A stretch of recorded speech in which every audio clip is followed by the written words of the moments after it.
मेहनत से पाकिस्तान खेला हूँ। डंडे लगवा के मैंने कमेंट्री नहीं की। तो ये सवाल है कि कितनी देर में हो जाएगी। जो क्रिकेट है उसमें अब तीन तरह की क्रिकेट है। एक आपकी टेस्ट है, ओडीआई है, T20 है। और इसको ठीक करने के लिए कोई टाइमलाइन, मतलब कुछ ऐसी बिल्डिंग तो बन नहीं रही, क्योंकि आप भी वो क्रिकेट खेल रहे हैं और पूरी दुनिया भी उसी तरह से कम्पीट कर रही है।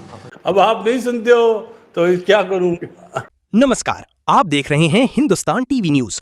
पाकिस्तान में सिर्फ एक खेल नहीं बल्कि धर्म की तरह देखा जाता है।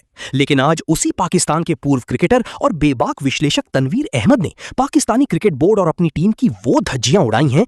तनवीर अहमद ने साफ साफ लफ्जों में कह दिया है कि टीम इंडिया और पाकिस्तान क्रिकेट के बीच अब कोई मुकाबला ही नहीं बचा है। जहां भारतीय क्रिकेट मैनेजमेंट यानी बीसीसीआई आज पूरी दुनिया पर राज कर रहा है, वहीं दूसरी तरफ Pakistan cricket board PCB circus बन चुका है। भारतीय खिलाड़ियों की फिटनेस और उनकी परफॉर्मेंस को देखकर तनवीर अहमद ने पाकिस्तानी टीम को सरेआम अनफिट और पर्ची प्लेयर्स का अड्डा बताया है। आखिर तनवीर अहमद ने ऐसा क्यों कहा और कैसे भारत के सामने पाकिस्तान की पूरी पोल खुल गई? माशाल्लाह एक मेला सा लग गया है। क्या आज आकिब साहब ने कहा है कि टेस्ट क्रिकेट जो है वो अहम है, तो क्या आप समझते हैं कि आपको किसी ने ट्रैप किया, नहीं बताया ये बात कि नहीं जी टेस्ट क्रिकेट अहम है, हमें जो T20 के खिलाड़ी हैं इनको स्टार खिलाड़ियों की तरफ नहीं बनाना चाहिए, पहले टेस्ट क्रिकेट खेलें, डोमेस्टिक क्रिकेट खेलें। दूसरा सवाल ये है आपसे कि जो चीज़ें आपने बताई हैं कि ये होगा वो होगा, हम इनका मेडिकल टेस्ट लेंगे, भाई ये तो गुज़श्ता 70 सालों से हो रहा है सब चीज़ें। अगर आप परफॉर्मेंस डॉक्यूमेंट की परफॉर्मेंस बेस पे खिलाड़ी मुंतखब करेंगे तो फिर सिलेक्शन कमेटी का क्या काम है? पहली बात यह है कि सिलेक्शन कमेटी के पास बहुत सारा काम है करने को। सिलेक्शन कमेटी के पास बहुत सारा है काम करने को, और मेरा ख्याल है ये अगर 70 सालों से हो रहा है तो मेरे इल्म में तो नहीं है कि इस तरह डाटा बेस्ड चीज़ हो रही थी। डेफिनेटली सिलेक्टर्स बैठते थे और फैसला करते थे। स्टेटमेंट देना और कहना कि मुझे टेस्ट टीम प्लेयर्स को टेस्ट खेलना बड़ा ज़रूरी है, हर प्लेयर को टेस्ट खेलना बड़ा ज़रूरी है, स्टेटमेंट्स की हद तक तो बड़ा अच्छा हर बंदा कह देता है, लेकिन प्रैक्टिकल फॉर्म पे जाके और उसको इम्प्लीमेंट कराना थोड़ा मुश्किल काम है। आप मुझे बताएं पिछले 5 साल में कितने लोग टेस्ट जाके खेल रहे थे, और अगर नहीं खेल रहे थे तो क्या होता था? कुछ भी नहीं होता था। जिसकी मर्जी है खेले, जिसकी मर्जी है ना खेले। तो अगर उसको रिस्ट्रिक्ट कर रहे हैं और उसको पाबंद कर रहे हैं तो मेरा ख्याल है कि इसको आपको एक्नॉलेज करना चाहिए। अप्रिशिएट ना करें, एक्नॉलेज ज़रूर करें कि कम से कम ये ज़रूर शुरू होएगा कि अगर अब नहीं कोई खेलेगा तो आपके सामने रिजल्ट आएगा। आए जरा वुमेन्स के ऊपर आए। वुमेन्स पे बहुत छुप छुप के चीजें होती हैं, छुप के साइड पे बंद बैठ जाते हैं, कोई उन पे बात नहीं करता, कोई कोचिंग स्टाफ पे बात नहीं करता, कोई प्लेयर्स की सिलेक्शन पे बात नहीं करता। ठीक है ना? तो अगर हमारी बातें बुरी लगती हैं तो भाई वुमेन्स भी मेंस के ऊपर बहुत ज्यादा बात करती, तो पहले तो उनको हटाओ ना, बोलो जी तो आपका क्या काम है मेंस के ऊपर बात करना। तो बात सीधी सीधी ये है, अल्लाह का लाख लाख शुक्र है, मेहनत से पाकिस्तान खेला हूँ। डंडे लगवा के मैंने कमेंट्री नहीं की। ठीक है, लेकिन अब ये देखें ना कि मेंटोर और हेड कोच फिर चीफ सिलेक्टर, आज ओवरऑल बात करते हैं पाकिस्तान क्रिकेट पे। पाकिस्तान की मेंस सिलेक्शन कमेटी के अंदर यार आप ही रुक जाते हैं। मैं तो ओपन, देखो मैं तो ओपन बात करता हूँ ना, मुझे तो लोग कहते थे नहीं, ओपन नहीं, मैं कह रहा हूँ ओवरऑल बात करते हैं। ओवरऑल भी करें, ओपन भी करें, खुल के भी करें। ओपन ऑफ कोर्स हम लोग ओपन ही बात कर रहे हैं। यार मुझे तो सुन ले, मुझे तो लोग कहते हैं मैं बहुत बदतमीज हूँ। यार आपके सामने सब मेरे साथ यार शो करते हैं। आपने कितना अर्सा मेरे साथ काम किया? यार हमें माशाल्लाह काम करते हुए 4 साल तो हो गए हैं। कितनी बदतमीजी की मैंने? 0। आपने मेरे से कितने शो? हमारे थोड़े बहुत वो जरूर हो जाते हैं यार, यूं नहीं तो ऐसे, लेकिन ऐसे ज्यादा कभी कुछ नहीं हुआ। वो बदतमीजी पता है क्या है? नहीं सुन लो ना, सुन लो। वो बदतमीजी पता है क्या है? तनवीर भाई की बात बताऊं, 1 मिनट। तनवीर भाई की बात बताता हूँ, जब ये थोड़ी बहुत क्लास ले लेते हैं ना किसी बात पे, डिसिप्लिन वाले इशू पे, वो भी बड़े प्यार से लेते हैं, गुस्सा नहीं करते ये। वो बदतमीजी पता है क्या है? वो बदतमीजी ये है कि जब स्टैट्स निकाल के गिची से पकड़ता हूं ना तो वो बदतमीजी हो जाती है। समझ आ गई? आपने अल्फाजों को चुनाव गलत किया है कि क्या? मेरे नहीं, बात की है कहीं और की है? नहीं सर, मेरी नॉर्मल बात भी लोगों को बुरी लगती है। मुझे पता है, मैं बताता हूँ आज सब लोग मसला पता क्या है? नहीं मैं बता दूं मसला पता क्या है। मैं आपको मैं सारे पाकिस्तान के लोगों को समझ गया हूँ। उनके व्यूज नहीं आते, पता है? वो जब मेरे पे बात करते हैं ना तो उनके व्यूज आ जाते हैं। अच्छा, उसके बाद वो कहते हैं कि यार इस पे बात करो तो ये जवाब देगा। मैं हर अरे गहरे को थोड़ी जवाब दूंगा यार। एनालिसिस करके बताएं। देखिए सिंपल सी चीज है ना भाई, मेरिट का सिस्टम नहीं है ना। सोल्यूशन क्या होता है? मेरिट कहां से शुरू हुई? क्या वहीं से शुरू करें? सरफराज अहमद को जब हटाया वहां से शुरू करें? देखिए जाहिर सी बात है, आपकी बर्बादी वहीं से हुई है। आपकी बर्बादी वहीं से हुई है, ठीक है। उसके बाद जो बाबर के साथ किया, खैर मैं उस टॉपिक पे नहीं जाना चाह रहा, लोग बोलेंगे यार फिर शुरू हो गया। सारा मुद्दा ये है, चाहे वुमेन्स हो चाहे मेंस हो। देखिए विमेंस की क्रिकेट की अगर हम बात करते हैं ना, हमें तो एक क्लियर चीज नजर आती है, स्किल्स ही नहीं है, टैलेंट ही नहीं है, फिटनेस ही नहीं है। लेकिन सवाल ये है कि अगर इतने अरसे से विमेंस की टीम जो है वो खेल रही है, तो फिर इंप्रूवमेंट क्यों नहीं आ रही? ठीक है, इंप्रूवमेंट क्यों नहीं आ रही? और अगर इतने अरसे से विमेंस की टीम खेल रही है, जो सीनियर है वो परफॉर्मेंस क्यों नहीं दे रहे? वो स्टिल टीम के अंदर है। फिर उसके बाद कोचिंग स्टाफ पे चेंज होता रहता है, कभी कौन सा कोचिंग स्टाफ, कभी कौन सा कोचिंग स्टाफ। वो भी नजर ऐसे आता है कि यार इनकी कोचिंग नहीं है, इनका एक्सपीरियंस नहीं है, इनको लाके बिठा दिया जाता है। जो थोड़ा बहुत चलने लगता है, आईसीसी का इवेंट टीम हारती है, ये चाहे मेंस का मसला है चाहे वुमेन्स का मसला है, वो कोचिंग स्टाफ फारिग कर दिया जाता है। ठीक है, बस मेंस वुमेन्स का ये हुआ कि जो कप्तान थी वो बाहर नहीं हुई, कप्तान स्टिल वही चल रही है। ठीक है, उस 85% जो कॉन्ट्रैक्ट का तरीक़ेकार है वो अब ह्यूमन से निकल गया है।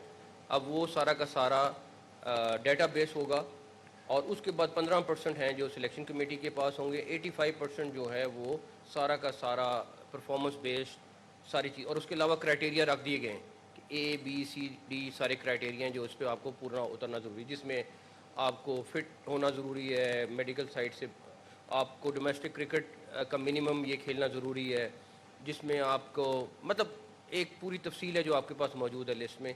तो ये हम करने जा रहे हैं। एक ये बड़ा फ़ैसला था बिकॉज लोगों से लेके इसको इस तरह डेटा ड्रिवन करना, और आपको ये भी पता होगा मेरा ख्याल है कि अगर हम किसी वक्त में ये भी ब्रीफ करें कि हम डोमेस्टिक क्रिकेट में कितना ज़्यादा जो है वो डेटा को इन्वॉल्व कर रहे हैं, तो वो भी अगर आप ब्रीफ करें तो बहुत बेहतर होगा कि किस किस लेवल पे कहाँ पे किस तरह लोगों के साथ ज़्यादती हो रही होती थी कि अब वो किसी के हाथ में ना नहीं रहा, वो डेटा ड्रिवन हो रहा है। तो मुझे काफ़ी उम्मीद है कि इससे ये सारा का सारा प्रोसेस ट्रांसपेरेंट होगा, किसी इंडिविजुअल्स के हाथ में नहीं रहेगा।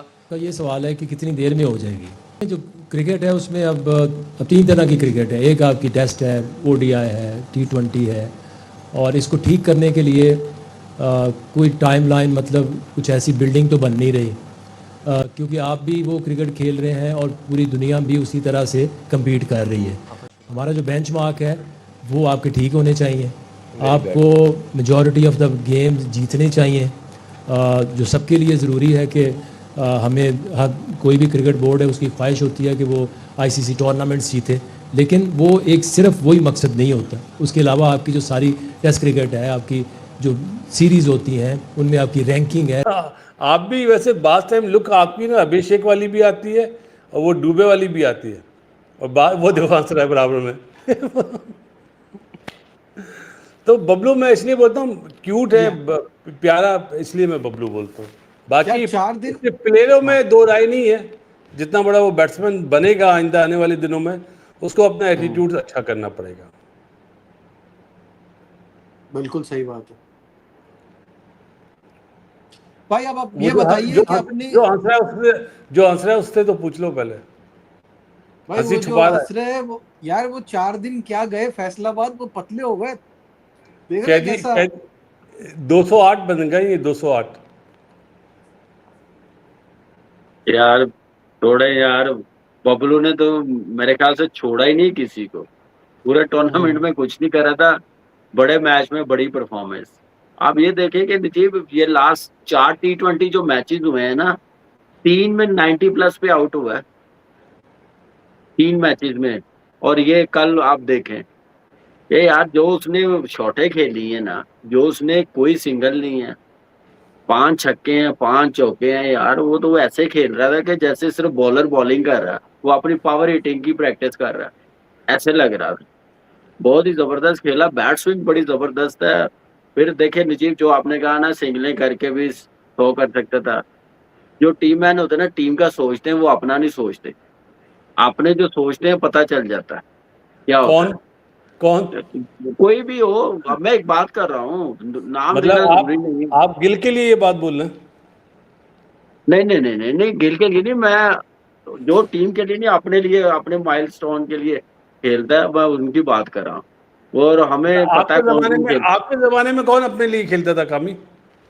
बहुत सारे थे, लेकिन बताऊंगा नहीं खैर। ना आप नाम पूछ रहे हो, वो कभी भी नहीं बताएंगे। लेकिन ये है कि ऐसे प्लेयर आप देखें, नहीं तो उसके कितने 100 हो जाते हैं यार, 300 उसने 95, 97 कितने पे आउट हुआ है। देखिए सिंगलें भी कर सकता था, लेकिन उसने अपना वो फ्लो तोड़ा नहीं है, उस फ्लो से वो खेला है, तो अच्छा साइन है। बिल्कुल उसको थोड़ा सा काम करना पड़ेगा अपने एटीट्यूड पे, अपनी फिटनेस पे। यहाँ पे आप देखिए वो 15 साल का, 16 साल का, तो उसको क्रिकेट खिला रहे हैं। यहाँ पे होता तो उसको कहना था चल पहले भाग, चल पहले पेट अंदर करके आ। यहाँ पे सिस्टम देखे ना, उसको खिला रहा, उसकी स्किल बेहतर कर रहा, उसको जिस चीज में वो मास्टर है उसको और बेहतर कर रहे हैं। आगे जाके उस पे भी काम हो जाएगा। लेकिन यहाँ पे उल्टा है, मुझे इस चीज पे थोड़ा सा होता है कि एक बच्चा इतना तो फैट भी लग रहा है, क्यूट भी है, खेलता मारता, दुनिया के टॉप बॉलरों को मार रहा है, वो उसकी बैटिंग करवा रहे हैं, उसको कह रहे हैं कि वो स्किल जितनी बेहतर कर सकता है करे, उसको मैच खिला रहे हैं। यही चीज, यही लड़का हमारे पास होता, क्या उसको खेलने देनी थी ये क्रिकेट? किस तरफ लगाना था? मुझे एक बात बताएं। तो यही तो फर्क है कि बड़े सिस्टम, बड़े प्लेयर बनाने का, कि आपको टाइम होता है, कोई चीजें होती हैं कि कैसे लेके चलनी। यहाँ पे टीवी पे आके भाषण देना बड़ा आसान होता है, काम करें, इनका काम नहीं है भाषण देना। हम लोग का काम है बताना है, आइडेंटिफाई करना है क्या गलतियां कर रहे हैं, क्या सही कर रहे हैं। जब अच्छा करते हैं अप्रिशिएट भी करते हैं। 2 टेस्ट मैच जीते हैं ना इंग्लैंड से, सबने तारीफ की। जो नहीं अच्छे खेले उस पर भी बात की है। तो ये भाषण देने बड़े आसान होते हैं। चले सही है, मूविंग ऑन। टीम इंडिया का squad for Bablu ODI series. Bablu की बैटिंग की सबसे अच्छी बात जो है ना, जो औरों में नहीं देखी मैंने, वो कट भी उतने अच्छा मारता है, एक्स्ट्रा कवर भी उतने अच्छा मारता है जितना अच्छा वो मिड विकेट और स्क्वायर लेग मारता है। उसकी जो बैटिंग में खूबसूरती है ना, बॉलर की बचत क्यों नहीं होती कि वो ऑफ स्टंप पे भी छक्के मारता है, एक्स्ट्रा कवर पे, मिड ऑफ पे। उसका जैसे कामी ने अभी बात करी ना, बैट स्विंग बहुत अच्छा है। वो उसका बैट स्विंग कट मारते हुए भी और एक्स्ट्रा कवर मारते हुए भी बहुत अच्छा है। ये फर्क है दूसरे बैटर्स में दुनिया के और बबलू में। सही है। मैं टीम इंडिया का स्क्वाड बता देता हूँ for England tour ODI series. England या आइलैंड? ये इंग्लैंड का बता रहा हूँ मैं। ओडीआई। शुभमन गिल कैप्टन है, Rohit Sharma, Virat Kohli, Shreyas Iyer vice captain, KL Rahul, Ishan Kishan, Washington Sundar, Axar Patel, Nitish Kumar Reddy, Kuldeep Yadav, Jasprit Bumrah, प्रसिद्ध कृष्णा, हर्षित राणा, हर्षदीप सिंह, गुरनूर बरार। वो जायसवाल नहीं है? दोस्तों, तनवीर अहमद जब भी बोलते हैं तो सच बोलते हैं, और सच हमेशा कड़वा होता है। उन्होंने इस बार पाकिस्तान टीम की रीढ़ की हड्डी ही तोड़ दी है। तनवीर का कहना है कि जब वो टीम इंडिया को देखते हैं, चाहे वो मेंस टीम हो या विमेंस टीम, वहां एक सिस्टम दिखता है, एक क्लास दिखती है। और जब वो पाकिस्तान को देखते हैं तो वहां सिर्फ दोस्ती, यारी और सिफारिश दिखती है। तनवीर अहमद के इस गुस्से और दोनों देशों के क्रिकेट के अंतर को हम 4 बड़े पॉइंट्स में समझ सकते हैं। 1. फिटनेस और परफॉर्मेंस का जमीन आसमान का फर्क। तनवीर अहमद ने सरेआम पाकिस्तानी सिलेक्टर्स से पूछा है कि तू लोग अनफिट खिलाड़ियों को टीम में कैसे चुन लेते हो।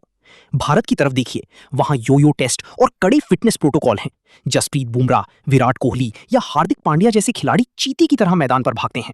वहीं पाकिस्तान के खिलाड़ियों का पेट निकला हुआ है, वे सिंगल को डबल नहीं कर पाते और फील्डिंग में गेंद उनके हाथों से ऐसे छूटती है जैसे मक्खन हो।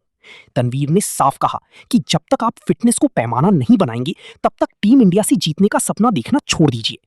2. बीसीसीआई बनाम पीसीबी मैनेजमेंट, द सिस्टम